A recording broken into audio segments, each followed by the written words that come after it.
lo anticipábamos, en nuestro estudio está la vocera de gobierno Camila Vallejo para analizar una semana política marcada por la frustrada acusación constitucional en contra del ministro de Educación y otros temas. Ministra, ¿cómo está usted? Muy buenos días.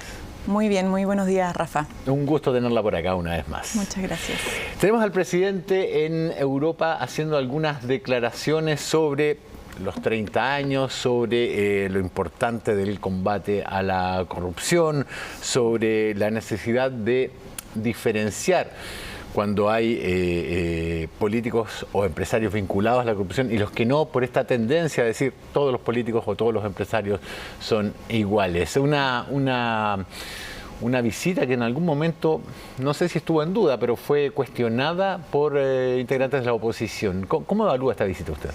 Bueno, primero resaltar la importancia de esta gira, ¿no? Estamos hablando de que desde el 2015 no se podía realizar esta cumbre de la CELAC, después de varios años que se retoma esta instancia para estrechar más las relaciones entre América Latina y la Unión Europea. Una gira más que tiene como principal objetivo poder atraer más inversiones, poder ya empezar a implementar el acuerdo de modernización económica con la Unión Europea, que ha sido clave obviamente en el marco de las discusiones sobre cómo generar una estrategia de desarrollo soberana en nuestro país, pero con relaciones económicas a nivel mundial y particularmente con la Unión Europea. Y una agenda que va a estar bien nutrida. Bueno, ya se reunió con el presidente Pedro Sánchez, con el rey, ha tenido encuentros con mujeres empresarias, que también es muy interesante, ¿no? Como las mujeres en el ámbito empresarial a nivel internacional han adquirido más peso y tienen una mirada también muy específica de lo que es el desarrollo de las inversiones. Y va a estar, bueno, en Bélgica, donde se desarrolla la cumbre, en Francia, en Suiza, con distintas actividades para fortalecer estas relaciones. Y es importante porque el cuestionamiento en un momento implicó incluso hasta presentar por parte de un grupo parlamentario una reforma constitucional para limitar los viajes de los presidentes o presidentas de la República cuando hubiese una conmoción interna, un debate acalorado en el país, lo cual es bien complejo porque se llega a querer intervenir desde otro poder, el poder legislativo, en lo que son funciones propias de un jefe de Estado, ¿no? Además que las políticas internacionales son políticas de Estado y en este caso han sido construidas no solo por este gobierno, que está fortaleciendo y profundizando algunas relaciones, algunos acuerdos, sino que vienen acarreándose desde hace tiempo. Son esfuerzos, iniciativas que han trascendido un solo periodo de gobierno y eso hay que cuidarlo. Entonces, utilizarlo como en la contingencia política, para sacar réditos políticos, para dar un pequeño golpe al presidente en el sentido de causarle un daño a su agenda, es complejo, ¿no? Esperaríamos que en otras ocasiones se valore este esfuerzo, este trabajo en fortalecer las relaciones multilaterales y sobre todo cuando se trata de temas que van a beneficiar al país. Hubo incluso una iniciativa que buscaba por ley. No, una reforma constitucional, ni siquiera por ley, sino que hace una reforma constitucional para limitar esta, atribución que es del jefe de Estado. Es como un poco, al menos, no sé qué calificativo usar, tratar de que el presidente no pueda salir porque hay un problema interno del país, es como... Y los países inaudito. Tienen discusión interna permanentemente, ¿no? O sea, hoy día se utilizó el caso convenio para señalar que el presidente no podía viajar. Mañana puede ser la discusión sobre, no sé, el plebiscito, o puede ser la discusión sobre pacto fiscal, o puede ser producto de las cifras en materia de seguridad. O sea, es complejo que el Congreso termine determinando cuándo puede o no salir el presidente o el jefe de Estado a agendas de carácter internacional. Ahora bien, el presidente ha llamado a hacer una declaración conjunta por los 50 años del golpe de Estado. Básicamente se trataría de lograr una adición, un mínimo civilizatorio, como se le llamó en algún momento.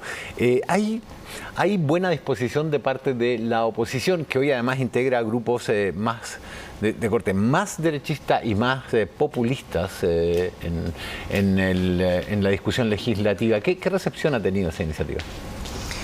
Bueno, el presidente hace ya bastante tiempo ha señalado distintos puntos y algo reforzó también en estas entrevistas y declaraciones que hizo desde Europa. Uno que tiene que ver con los 30 años, a propósito de lo que preguntabas, ¿no? Y hace ya casi 2 años que el presidente viene señalando lo bueno y lo malo del periodo de transición. Pero también respecto ahora a los 50 años, desde que el país sufrió uno de los principales quiebres democráticos reconocidos a nivel mundial, el golpe de Estado. Y el llamado es como una invitación, ¿no? Que a 50 años de este quiebre a nuestra democracia, a querer torcer la voluntad popular, imponer por la fuerza además distintas políticas públicas, con además todo lo que fue la violación sistemática de los derechos humanos, el tratar de exterminar un sector por pensar distinto, seamos capaces de, y esos sectores sean capaces de condenar transversalmente aquellos, ¿no? Y por el momento no ha sido así. Por el momento en el sector de la derecha hay distintas posiciones, mientras algunos han señalado justificar las motivaciones para realizar un golpe de Estado, otros lo han condenado tajantemente. O sea, es evidente que tenemos un sector más dialogante, con mayor voluntad democrática, y nosotros esperamos que en el transcurso de este año ese sector dialogante de la derecha, con compromiso y vocación democrática, vaya siendo cada vez más mayoritario, ¿no? Y es importante porque cuando uno habla en los 50 años de la memoria, cuando uno habla en los 50 años de los sucesos que pasaron en nuestro país, habla también del presente y del futuro. A nosotros el relato que hemos querido transmitir en estos 50 años, que es democracia, es memoria y es futuro. Porque si no tenemos memoria, si no conocemos nuestra historia y de lo que no queremos repetir, es muy probable que se pueda repetir en el presente o en el futuro. Quienes justifican un golpe de Estado hace 50 años perfectamente lo podrían justificar hoy o en el futuro. Entonces, es un tema que nos tiene que interesar a todos y todas, independientemente de la edad. Esto es una discusión intergeneracional, es una discusión que no debe estar radicada solo en la izquierda, sino que en todos aquellos quienes entienden la importancia de la democracia, del respeto a los derechos humanos, por la vida de los que estamos presentes y por la vida de los que vienen. Hoy por hoy, ¿cuál es para usted la principal amenaza para una democracia cualquiera en el mundo occidental? ¿La fake news, los movimientos de ultraderecha que avanzan en el mundo o la corrupción? Es difícil hacer una Tenemos de los priorización. 3 en Chile, por eso lo pregunto. Bueno, yo entiendo que estamos llamados a no usar la palabra fake news y desinformación, sí es la recomendación, porque las noticias no son falsas, o sea, si hay una información falsa no debiese ser noticia. Creo y tengo la convicción que la desinformación, y como lo ha establecido la OCDE, UNESCO, son un problema que está amenazando fuertemente a las democracias en el mundo, y por lo tanto requerimos abordarlo con seriedad y de manera colectiva, porque está distorsionando y afectando los procesos democráticos, las políticas públicas en materia de cambio climático, en materia de salud, a propósito de la pandemia, ¿no? O sea, generan al final la desinformación, que es la divulgación de información errada con la intención de dañar, ¿cierto? Y propagarla por fines lucrativos, etcétera. Al final tiene consecuencias en la vida de las personas. No es algo que simplemente esté en el aire, sino que generan efectos. Y eso es muy importante, ¿no? Cómo enfrentarlo. La corrupción también, porque la corrupción al final lo que produce es que yo termino no creyendo en nada. O sea, todos son iguales, no se pueden resolver los problemas, porque aquí al final los intereses políticos están motivados por sacar beneficios personales para mi sector y corromper las instituciones, y cuando se profundiza el descrédito a las instituciones democráticas, sobre todas las cosas, ¿no? Empezamos a dejar de creer en la democracia. Y cuando empezamos a dejar de creer en la democracia y la resolución de los conflictos a través de las instituciones democráticas, entonces empezamos a generar un caldo de cultivo para liderazgo de corte autoritario, ¿no? Como hoy día se dicen los populistas, ¿no? Que señala, mira, que se vayan todos, nosotros venimos a entregar la receta y imponer las soluciones porque ya nos cansamos de todo el resto. Y eso es un peligro muy grande, ¿no? Y a la democracia hay que cuidarla también enfrentando la corrupción.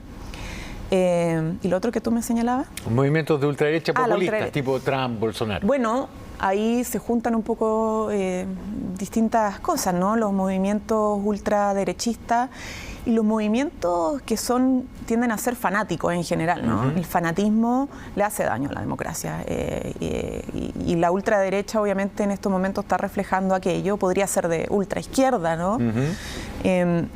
Pero esta idea de contaminar finalmente la legitimidad de las instituciones o no contribuir a legitimar las instituciones, busca básicamente entregar supuestas soluciones mediante la confrontación, la negación del otro, el miedo, ¿cierto? Y la discriminación a los que piensan distinto, y eso obviamente es peligroso. Ahora, son sectores que están presentes en distintos países. En Chile la ultraderecha está representada hoy día en los republicanos y hay distintas posiciones ahí, ¿no?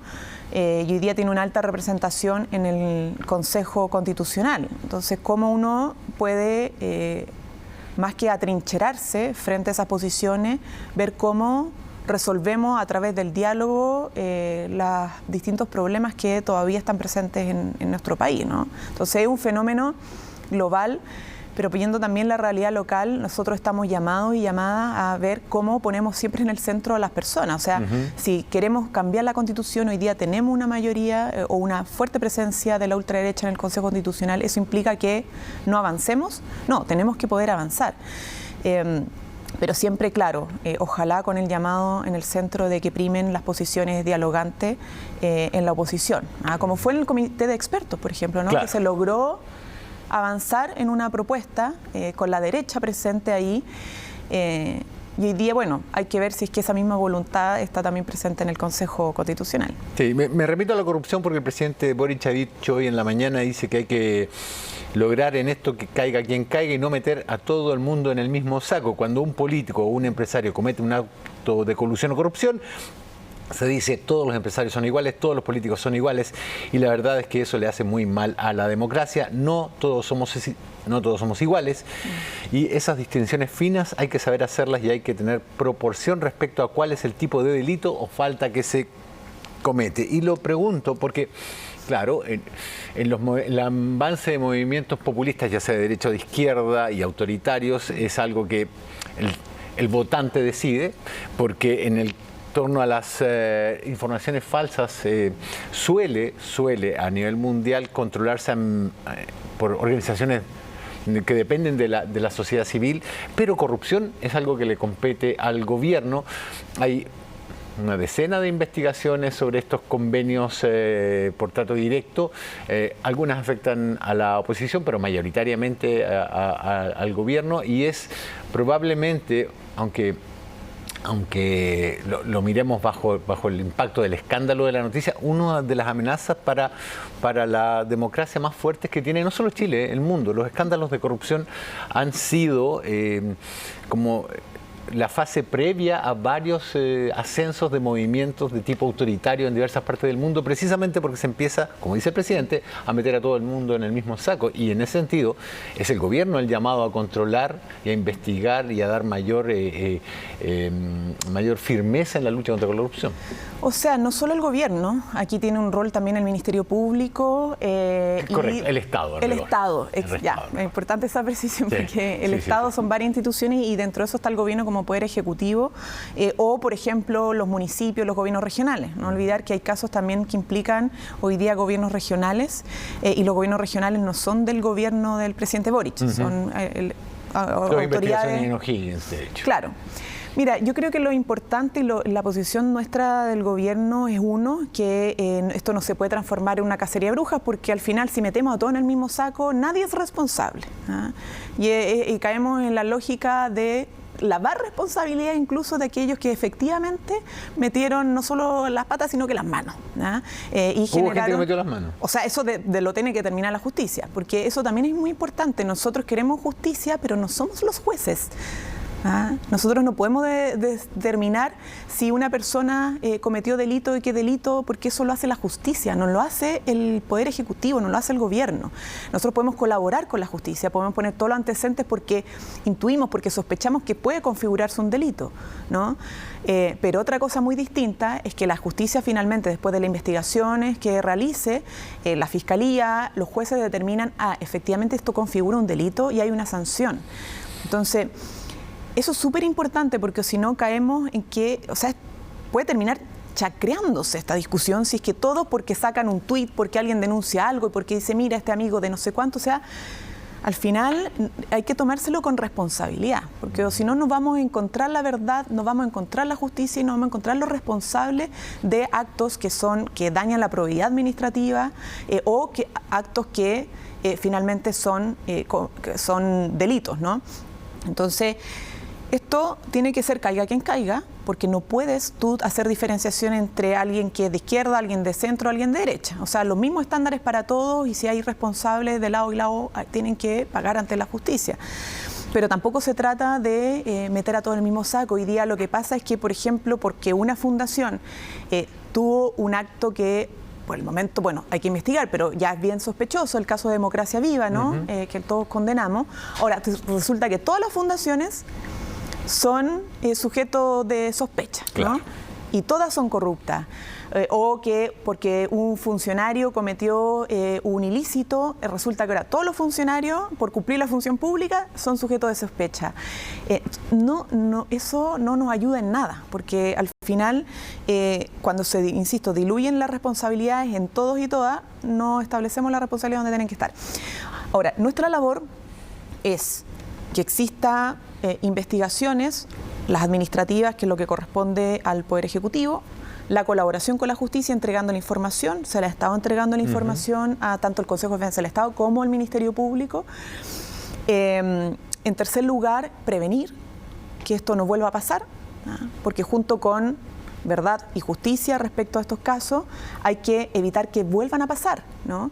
Y es poniéndonos como un poco en el escenario de que si se determinan delitos, si hay sanciones, luego el día de mañana vuelve a pasar algo y nos digan, bueno, ¿qué hicieron al respecto, no? Eso no puede pasar. Entonces está la comisión de expertos para establecer esta relación del Estado con las instituciones privadas sin fines de lucro, porque es necesario revisar eso, que se está haciendo mal, y también poder preguntarnos, por ejemplo, cómo mejoramos la relación del Estado con una problemática que está muy presente en nuestro país, que es la situación de los campamentos, ¿no? O que es la situación de la gente que todavía no tiene casa.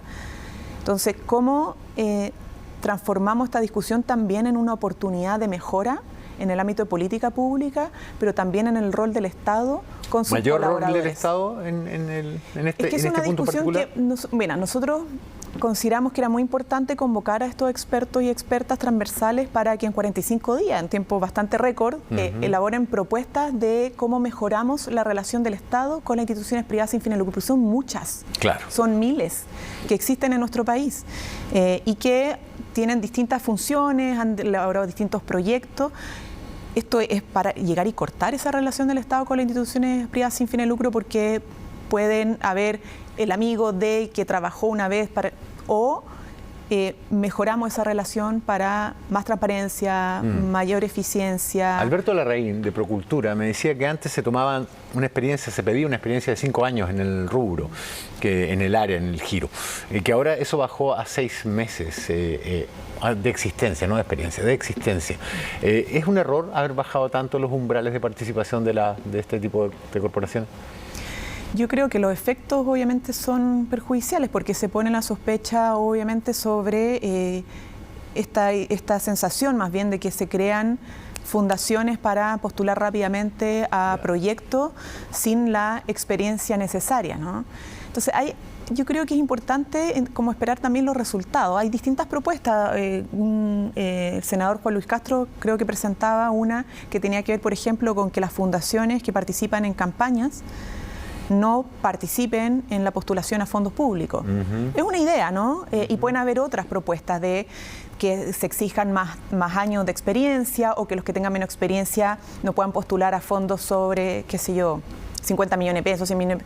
Pueden haber distintas ideas, ¿no? Pero creemos que para eso está la comisión de expertos.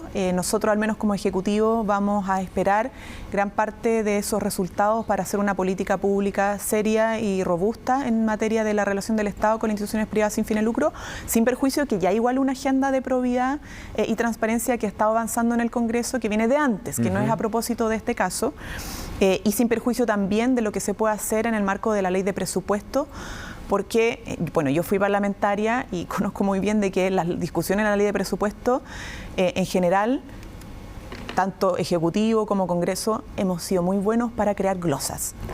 Las glosas donde se abren posibilidades de ejecución de recursos de manera más rápida, y eso ya tiene un acumulado en la ley de presupuestos que hay que revisar, ¿no? Y que hay que restringir, que hay que acotar, porque son muchas. Y hay algo que ha expuesto en reiterada oportunidad el mismo ministro de Hacienda, la misma DIPRES, que esto es un problema y que hay que resolver, ¿no? Para disminuir al máximo los espacios de entrega de recursos con tanta discrecionalidad, ¿no? Eso hay que acotarlo para prevenir, justamente. Quiero pasar al tema de las informaciones falsas, que me quedó pendiente, pero leo la tercera, una noticia de ahora, que dice: Daniel Jadue al banquillo, Fiscalía alista formalización por cohecho contra el alcalde del Partido Comunista. Un caso que se inició con acusaciones de estafa por parte de un proveedor de mascarillas contra Achifar dio un giro tras la revelación de que Jadue, el alcalde Jadue, solicitó una donación fuera de contrato para el Partido Comunista. Fiscalía y el Consejo de Defensa del Estado entraron en etapas decisivas para imputar al edil. O sea, yo lo que creo es que todas estas cosas, independientemente si el alcalde es militante de un partido, de ministro o no, se tienen que investigar y la justicia tiene que funcionar, y ahí están todos los procedimientos que nosotros conocemos. Las formalizaciones implican obviamente ya un paso adicional en algunos casos en los procesos investigativos, y para los imputados, los acusados, está la defensa, ¿no?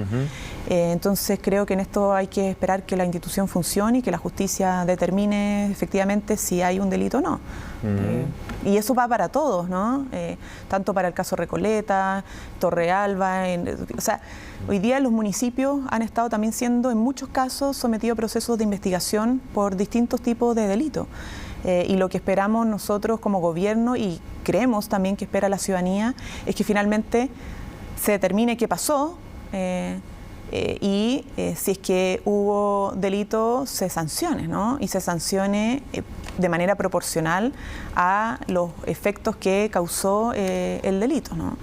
Y eso es transversal, tiene que ser para todos y todas, independientemente del color político. Esta semana se puso una placa en La Moneda. Había una foto que circuló de periodista Mario Aguilera. La Transparento, es amigo mío, trabajamos juntos mucho tiempo. El Gato Escalante, estaban junto al presidente Boric. Esta conmemoración por los 50 años y los periodistas que fueron no solamente asesinados, también torturados, reprimidos, exiliados. Y por eso yo le preguntaba también sobre si el avance de la ultraderecha es un problema. Lo digo porque hay gente que hoy día ocupa cargos de decisión en la nueva propuesta constitucional que simplemente han defendido la labor de Augusto Pinochet cuando dio el golpe de Estado y encabezó la dictadura que gobernó este país. Este acto reparatorio, este acto de reconocimiento, ¿por qué ahora, 50 años después, no se había hecho antes? ¿Por qué se destaca esta necesidad hoy? Bueno, fue una discusión en el equipo, qué hacemos por los periodistas, las y los periodistas, comunicadores, que se les arrebató su vida. Tenemos muchos casos de estudiantes de periodismo, periodistas bien jóvenes, de 23, 26 años o mayores, que fueron detenidos sin testigo presente, fueron torturados. Tenemos un caso de Diana, ¿no? Estuvo la hermana presente ahí, que dio un testimonio muy hermoso, que estando embarazada además. Fue brutal, ¿no? Entonces son casos de periodistas y comunicadores que fueron víctimas de este quiebre y ruptura democrática. Hay un caso más de asesinato, fallecimiento de un periodista en el Tanquetazo, justo previo al golpe, pero que fue la previa al golpe, ¿no? Sin el Tanquetazo. El anuncio. Y fue un acto muy bonito de reconocimiento porque fueron muchos periodistas valientes, ¿no? Que trataron siempre de estar con la verdad, investigando, informando, algunos, bueno, en clandestinidad también absoluta, y no se había hecho, ¿no? Entonces fue algo que incluso conversamos con los periodistas que trabajan ahí, la famosa copucha, la copucha que trabaja en La Moneda. Y decidimos poner esta placa en homenaje, en un acto solemne. Lo hicimos con las agrupaciones de familiares de ejecutados políticos y detenidos desaparecidos. Lo hicimos con familiares de los periodistas, lo hicimos con el Museo de la Memoria, porque le preguntamos además al Museo de la Memoria sobre el listado que tenían ya de periodistas asesinados y ejecutados, desaparecidos. Lo hicimos con Anatel, con Archi, o sea, también con los representantes de los gremios de las comunicaciones. Bueno, ahí está también Mónica, por los premios nacionales de periodismo. Y fue muy importante porque en el presente también, a propósito de la memoria del presente y el futuro, en el presente es importante reivindicar la labor y el ejercicio periodístico, ¿no? Y entender lo fundamental que es para la democracia que existan periodistas que puedan investigar, periodistas que puedan reportear, periodistas que puedan señalar las verdades de lo que está sucediendo y entregar información a la ciudadanía en momentos donde además está todo tan confuso, ¿no? Y tú lo señalabas y es parte de nuestra tarea hoy día con la Comisión Asesora Ministerial para enfrentar la desinformación. Estamos en una sociedad donde hay mucho ruido, ¿no? A través de las plataformas, de las redes sociales, se propaga demasiada información y dentro de eso cuesta a veces para la ciudadanía que no tiene alfabetización digital saber distinguir lo que es cierto de lo que no. Y por eso es tan importante también hoy día reivindicar el ejercicio periodístico, la labor que tienen los periodistas, los comunicadores, que es clave. Hay que defenderla, hay que protegerla, hay que fortalecerla. Entonces, en este acto de homenaje, también hicimos el llamado a cuidar el presente del ejercicio periodístico. ¿Cómo se comprende que, a ver, justo cuando se reivindica el ejercicio periodístico, entramos en esta discusión sobre la Comisión contra la Desinformación? En el legislativo, de los 3 senadores de gobierno, Urresti, Castro y Huenchumilla, solo Huenchumilla defendió la existencia o la idea de esta comisión. Santiago Pavlovich fue invitado a hablar y dijo que él consideraba que era un riesgo, que esto podía poner en riesgo la libertad de prensa. Usted destacaba que van a haber 2 informes. ¿Se está malentendiendo la labor de esta comisión o fue un paso muy aventurado? Lo digo porque la desinformación hoy por hoy básicamente se da en redes sociales y esta comisión no va a tener como la función de revisar las redes sociales, de sacar noticias de ahí. No, pues no la tiene. O sea, nosotros no compartimos la opinión de aquellos que creen que el Ministerio de Ciencia no puede solicitar ad honorem, además, a expertos y expertas un análisis y una opinión sobre el fenómeno de la desinformación. Hay algunos que dicen que el Ejecutivo no puede asesorarse a través de una comisión de expertos en este tema en particular. Nosotros no compartimos esa opinión. O sea, las comisiones asesoras ministeriales son atribución del Poder Ejecutivo. Han existido en distintas oportunidades. Bueno, ahora mismo, a propósito de la agenda de probidad, se solicita una comisión de expertos y expertas para hacer análisis más profundo, porque para elaborar políticas públicas, a veces uno probablemente no tiene todas las herramientas en los equipos asesores de gobierno y dice, queremos consultar al mundo científico, al mundo de la academia, ¿no? Y que nos puedan, en una perspectiva amplia, entregar más herramientas e insumos para iniciar una discusión de política pública en el Congreso, donde sea necesario. Y justamente para enfrentar este tema que es complejo, el fenómeno de la desinformación no tiene como respuestas tan tajantes en el mundo. Han habido avances y recomendaciones y han habido buenas y malas experiencias también. Pero justamente por eso, porque un fenómeno complejo, era importante que hiciéramos las preguntas a el mundo de la ciencia. Y esa comisión de expertos y expertas que, insisto, trabajan ad honorem, tienen un plazo bien acotado, con una tarea de poder primero entregar un informe del análisis como del estado del arte del fenómeno de la desinformación a nivel global y también su expresión en Chile, porque las realidades de los países son distintas. Y luego otro informe de recomendaciones, ¿no? Que no son elaborar proyectos de ley, son solo recomendaciones para alfabetización digital, que es clave y fundamental. Hoy día la educación en alfabetización digital con el ChatGPT es muy distinta y va a ser muy distinta probablemente el día de mañana con otras tecnologías. Y también si es que hay recomendaciones en el ámbito de regulaciones. Pero son recomendaciones, son sugerencias. Y por lo tanto luego es el Poder Ejecutivo con el Legislativo, si es que hay algo que legislar, el que define si es que es necesario no hacer una regulación o exigir autorregulaciones o simplemente fortalecer lo que es el ámbito de la educación y la alfabetización digital. Entonces es muy extraño esto que se ha producido y que hemos tenido que incluso nos ha llevado a decir qué es lo que no hace la comisión, porque desde que apareció el decreto de conformación de la comisión asesora, que es como se tiene que avanzar en la conformación de comisiones asesoras ministeriales como cualquiera, se establece un decreto y se regula por ahí, empezaron a señalar que esto era el Ministerio de la Verdad, que iba a determinar que era verdad y que era mentira, o que iba a imponer, o que iba a censurar, o que iba a limitar la libertad de prensa y expresión, y eso, o sea, no hay por dónde una comisión asesora ministerial pueda hacer eso, ¿no? Primero porque no se pronuncia sobre contingencia, nadie puede ir a pedirle, mira, este tuit es cierto o no, no. Segundo, porque no presenta proyectos de ley. Una comisión asesora no tiene una facultad para hacer eso, ninguna comisión asesora. Eso lo hace, insisto, quienes tienen iniciativa legislativa, que es el Ejecutivo o el Legislativo. Y en tercer lugar, no es capaz y no podría en ningún caso limitar la libertad de expresión y de prensa o generar actos de censura. En nuestro país existe un ordenamiento jurídico.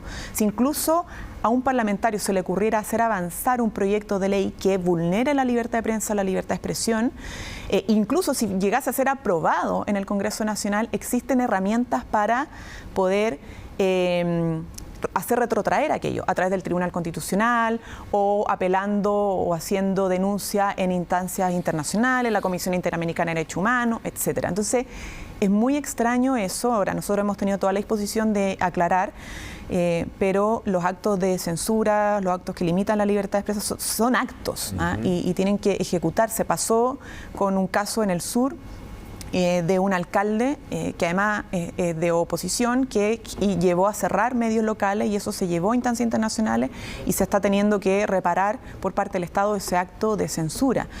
Y pasó durante obviamente también la dictadura.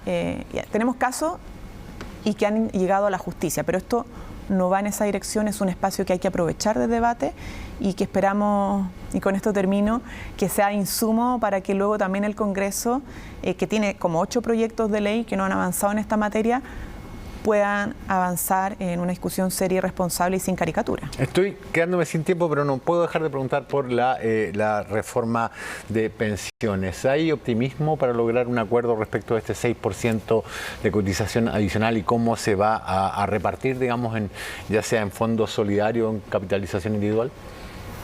Mira, la verdad es que en algunos sectores nos han pedido financiar todo el aumento a través de la PGU, o sea que es el Estado. Impuestos generales.